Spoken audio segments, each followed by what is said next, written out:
کچھ حلقوں میں یہ خیالات قابل قبول ہیں، تاہم اگر آپ بریک روک کی بات پر توجہ دیں تو ابھی بھی آپ نے اپنا کام شروع نہیں کیا، کیونکہ اگر آپ توجہ دیں تو پتہ چلے گا کہ ابھی بھی آپ کی توجہ آمدنی کے کالم پر مرکوز ہے، اور یہ اسی صورت میں کسی شخص کو مالی تحفظ فراہم کرے گی اگر وہ اپنی بچت کو ایسے اثاثے خریدنے میں صرف کرے جن سے اس کی آمدن میں اضافہ ہو۔ غریب اور متوسط طبقے کے لوگ بنیادی طور پر روپیہ بڑی مشکل سے نکالتے ہیں۔ اس کا مطلب یہ ہے کہ وہ خطرات مول نہیں لے سکتے، کیونکہ ان میں مالیاتی بنیاد کا فقدان ہے۔ وہ اپنی نوکریوں سے چمٹے رہتے ہیں اور خطرہ نہیں لیتے۔ جب لوگوں کو لاکھوں کی تعداد میں نوکریوں سے فارغ کیا گیا تو اکثر لوگوں کو اندازہ ہوا تو صرف ان کا اپنا ایک گھر تھا جو ان کا اثاثہ تھا، اور وہ انہیں زندہ نگل رہا تھا۔ یہ گھر جو ان کا اثاثہ تھا آمدنی کے بجائے ان کے مال کو باقاعدگی سے ہر ماہ کھا رہا تھا، اور کار جو ان کا دوسرا اثاثہ تھا وہ بھی انہیں زندہ چٹ کر رہی تھی۔ گراج میں رکھے ہوئے گولف کلب جو کبھی انہوں نے $1000 میں خریدے تھے، ابھی ان کی قیمت بالکل گر گئی تھی۔ نوکری کے تحفظ کے بنا پر وہ بالکل کنگال ہو چکے تھے۔ جن اشیاء کو وہ اثاثہ کا درجہ دیتے تھے مشکل وقت میں ان کی مدد سے قاصر ہے۔ مجھے یقین ہے کہ ہم میں سے ہر ایک نے گھر اور کار تو قرض پر لینے کے لیے بینک کے قرضے فارمز کی خانہ پوری کی ہے۔ نیٹ ورتھ یا مجموعی حیثیت کے کالم پر نگاہ ڈالنی ضروری ہے۔ یہ اس لیے ضروری ہے کہ اس میں بینک قوانین اور حساب دانوں کے نظریے کے مطابق اثاثوں کی تعریف کی گئی ہے۔ چنانچہ میں نے ایک دن بینک سے قرضے کے حصول کے لیے، میری مالی حالت مستحکم نہ تھی، اپنے گولف کلب، مصوری کے شاہکار کتابیں، اسٹیریو، ٹیلی ویژن، ارمانی سوٹس، گھڑیاں، جوتے اور دوسرے ذاتی سامان کو بھی شامل کیا تاکہ میرے اثاثوں میں اضافہ ہو۔ لیکن میرے قرضے کی درخواست کو رد کر دیا گیا کیونکہ میں نے جائیداد میں بہت زیادہ سرمایہ کاری کی تھی۔ قرضہ منظور کرنے والے کمیٹی کو یہ چیز ناپسند تھی کہ فلیٹوں کے کرائے سے خاصے پیسے بنا رہا تھا۔ وہ صرف یہ جاننا چاہتے تھے کہ میری کوئی باقاعدہ نوکری کیوں نہ تھی اور میں ماہ تنخواہ کیوں نہیں لے رہا تھا۔ انہوں نے میری ارمانی سوٹس، گھڑیوں اور دوسری چیزوں کے بارے میں کوئی سوال نہ پوچھا۔ بعض دفعہ جب آپ مروجہ اصولوں سے ہٹ کر رہن سہن اپناتے ہیں تو بسا اوقات زندگی خاصی مشکل ہو جاتی ہے۔ جب میں کسی کو یہ کہتے سنتا ہوں کہ اس کی مجموعی حیثیت $1,000,000 یا $1,00,000 ہے تو مجھے خوف آنے لگتا ہے کہ مجموعی حیثیت کے صحیح نہ ہونے کی ایک بڑی وجہ یہ ہے کہ جو ہی آپ اپنے اثاثے بیچنا شروع کرتے ہیں تو گورنمنٹ منافع پر اضافی ٹیکس عائد کرتی ہے۔ بہت سے لوگ محض اس وجہ سے مالی مشکلات میں گرفتار ہو جاتے ہیں کیونکہ انہیں پیسوں کی کمی کا سامنا ہوتا ہے، اور اس کمی کو پورا کرنے کے لیے وہ اپنے اثاثے بیچتے ہیں۔ پہلی بات تو یہ ہے کہ ان کے ذاتی اثاثے اصل قیمت سے جو ان کی ذاتی بیلنس شیٹ میں درج ہوتی ہے بہت ہی کم قیمت پر فروخت ہوتے ہیں، اور اگر ان پر منافع ہوتا ہے تو پھر منافع پر گین ٹیکس عائد ہو جاتا ہے۔ چنانچہ حکومت دوبارہ منافع میں اپنا حصہ نکال لیتی ہے، اور اس طرح قرض سے گلو خلاصی کے لیے انہیں جتنی رقم درکار ہوتی ہے اس میں کمی واقع ہو جاتی ہے۔ اس لیے متعدد بار یہ کہہ چکا ہوں کہ کسی شخص کی مجموعی حیثیت اس کے تخمینے سے عام طور پر تھوڑی ہوتی ہے۔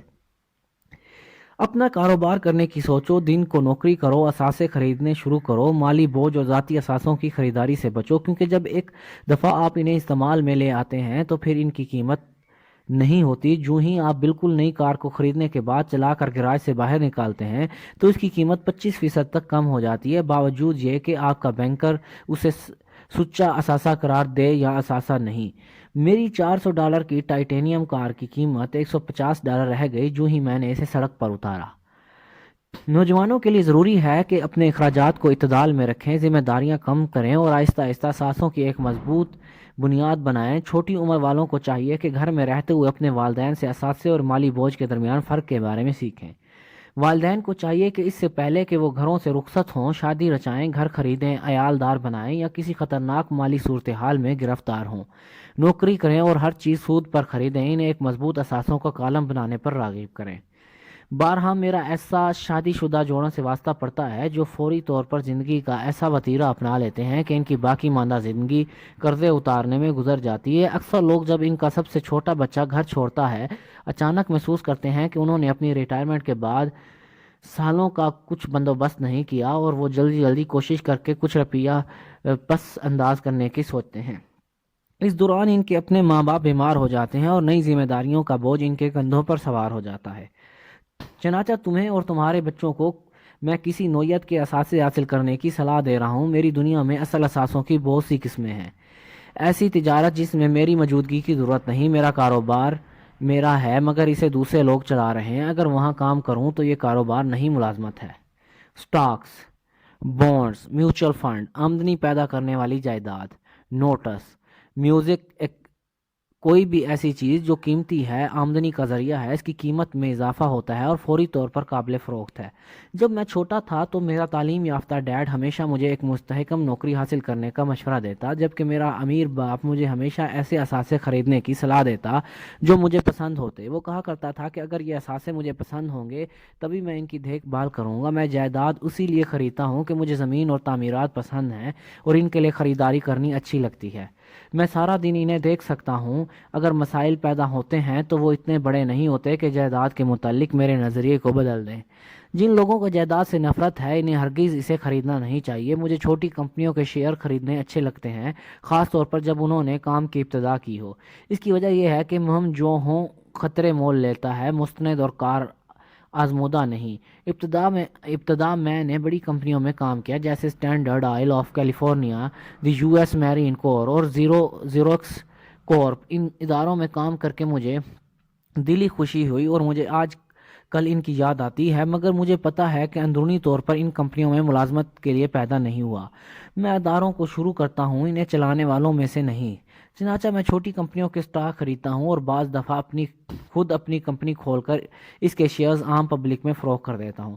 نئی کمپنیوں کے حصص کی خرید و فروخت میں قسمت پلٹا کھاتی ہے اور مجھے یہ کھیل پسند ہے. اکثر لوگ چھوٹی کمپنیوں کے حصے خریدنے سے کتراتے ہیں، وہ اسے خطرناک قرار دیتے ہیں اور ایسا ہے بھی، مگر خطرے کا عنصر کافی حد تک کم ہو جاتا ہے اگر آپ کو اپنے اثاثے پسند ہوتے ہیں، ان کے بارے میں جانتے ہیں اور انہیں یہ کھیل کھیلنا آتا ہے. چھوٹی کمپنیوں کے بارے میں میری حکمت عملی یہ ہے کہ سال کے اندر میں ان کے شیئر سے نجات حاصل کر لیتا ہوں، جبکہ جائیداد کی خرید و فروخت کا طریقہ کار یہ ہے کہ پہلے تھوڑے سے کام شروع کیا جائے اور رفتہ رفتہ چھوٹے اثاثوں کے تبادلے سے بڑا اثاثہ حاصل کیا جائے اور جتنی دیر میں ممکن ہوگی ٹیکس کی ادائیگی سے بچا جائے. اس طرح نرخوں میں ڈرامائی اضافہ ہوتا ہے. جائیداد کو عام طور پر 7 سال تک اپنے پاس رکھتا ہوں. کئی سالوں تک زیروکس کارپ اور میرین کور میں کام کے دوران میں نے اپنے امیر باپ کی نصیحت پر عمل کیا. میں دن کو کام کرتا ہوں اور فارغ وقت میں کاروبار کرتا ہوں. میں اثاثے کے کالم پر خاص طور پر نظر رکھتا ہوں. میں چھوٹی موٹی جائیداد اور حصص کا کاروبار کرتا ہوں. امیر ڈیڈ نے ہمیشہ مالی آگاہی پر زور دیا تھا. جتنا زیادہ مجھے حساب کتاب اور نقدی یا روپیہ پیسے کے عمدہ بندوبست کے بارے میں علم ہوگا، اتنے ہی بہتر طریقے سے میں سرمایہ کاری کے لیے چھان بین کر کے آخر اپنی کمپنی کھولنے کے قابل ہو جاؤں گا. میں کسی بھی کمپنی بنانے کی صلاح نہ دوں گا جب تک اس کی خواہش نہ ہو. کمپنیوں کے بارے میں جتنی میری معلومات ہیں ان کو مد نظر رکھتے ہوئے میں کسی کو بھی یہ کام شروع کرنے پر مجبور نہ کروں گا. بعض اوقات لوگ بے روزگار ہوتے ہیں اور کمپنی بنانے کی سوچتے ہیں. اس صورت میں کامیابی کا تناسب نہ ہونے کے برابر ہے. 10 میں سے 9 کمپنیاں 5 سال کے اندر ختم ہو جائیں گی. ان میں سے ایک جو بچتی ہے تو 10 میں 9 ایسے ادارے آخرکار بند ہو جاتے ہیں. چنانچہ اگر واقعی آپ کو اپنی کمپنی بنانے کا شوق ہے تو پھر بسم اللہ کریں، وگرنہ دن کو نوکری کریں اور فارغ وقت میں کاروبار کریں. جب میں اپنا کاروبار کا کہتا ہوں تو اس سے میرا مقصد یہ ہے کہ اپنے اثاثوں کے کالم کو مستحکم بنائیں. ایک دفعہ جب $1 اس میں داخل ہو جاتا ہے تو اسے باہر نہ نکلنے دو. اس سے اس طریقے سے سوچا کہ ایک دفعہ جب $1 تمہارے اثاثوں کے کھانے میں جمع ہو جاتا ہے تو وہ تمہارے مالک بن جاتا ہے. روپیہ پیسے کے بارے میں بہترین چیز یہ ہے کہ 24 گھنٹے کام کرتا ہے اور نسلوں تک کام کرتا ہے. دن کی نوکری کرو، محنت سے کام کرو، مگر ساتھ ساتھ اپنے اثاثوں کے کھانے کو پور کرتے جاؤ.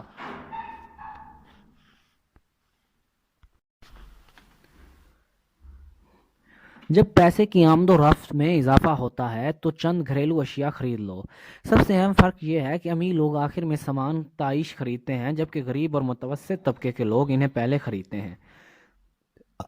عام طور پر غریب اور درمیانے درجے کے لوگ سامان تعیش جیسے بڑے گھر، ڈائمنڈز، فارز، جیولری اور کشتیوں پر زیادہ خرچ کرتے ہیں کیونکہ وہ امیر دکھنے کو زیادہ پسند کرتے ہیں. مالی امور کے پرانے خاگ پشتینی امیر پہلے اپنی اثاثوں کے کالم کو بھرتے ہیں اور ان اثاثوں سے جو آمدنی ہوتی ہے اسے سامان تعیش کی خرید میں صرف کرتے ہیں. غریب اور متوسط طبقے کے لوگ اپنے گاڑے پسینے کی کمائی اور بچوں کی وراثت کو اس غیر ضروری سامان پر خرچ کرتے ہیں. صحیح سامان تعیش ایک انعام ہے جو جائیداد میں سرمایہ کاری اور اس کی بہتری کے نتیجے میں ملتا ہے. مثال کے طور پر جب مجھے اور میری بیوی کو فلیٹوں کے کرائے کی صورت میں فالتو آمدنی ہونے لگی تو اس نے اس پیسے سے مرسیڈیز خریدی. اس میں اس نے نہ خطرہ مول لیا نہ اسے فالتو کام کرنا پڑا، کیونکہ فلیٹوں کے کرائے سے گاڑی کی قیمت ادا ہوئی، تاہم اس کے لیے 4 سال انتظار کرنا پڑا۔ اس دوران جائیداد کے حجم اور اس کی آمدنی میں اضافہ ہوتا گیا، یہاں تک کہ کرایوں سے اتنا پیسہ اکٹھا ہو گیا کہ کار خریدی جا سکی، اور یہ مرسیڈیز ایک صحیح انعام تھا جو اسے اس لیے ملا کہ اس نے ثابت کر دیا کہ اثاثوں کے خانوں کی نشوونما کیسے کی جاتی ہے۔ اس کی نظروں میں اس کی کارکردگی دوسرے خوبصورت کاروں کی نسبت بہت زیادہ اہمیت ہے، اس سے اس کو احساس ہوتا ہے کہ اپنے مالی تدبر کے بل بوتے پر اس نے یہ کار خریدی ہے۔ اکثر لوگ یوں کرتے ہیں کہ اچانک بہہ جاتے ہیں اور نئی گاڑیوں یا کوئی اور سامان تعیش قسطوں پر حاصل کر لیتے ہیں۔ وہ حالات کی یکسانیت سے تنگ تھے اور انہیں نیا کھلونا درکار تھا۔ اس طرح قسطوں پر کوئی بھی چیز حاصل کرنا بعد ازاں پچھتاوے کا باعث بنتا ہے، کیونکہ ماہانہ قسط کی لگاتار ادائیگی رفتہ رفتہ ایک ذہنی الجھن بن جاتی ہے۔ سوچ بچار کے بعد جب سرمایہ کاری کر لیتے ہو یا اپنا کاروبار شروع کرتے ہو تو اب تم جادوئی چھڑی گھمانے والے ہو، جو امیروں کا اہم ترین راز ہے، جس کے باعث وہ ارد گرد کے لوگوں سے بہت جلد آگے نکل جاتے ہیں۔ اپنا کاروبار شروع کرنے کے لیے انہوں نے سخت محنت کے بعد جو وقت نکالا ہے تو آخر کار انہیں انعام سے نوازا جاتا ہے۔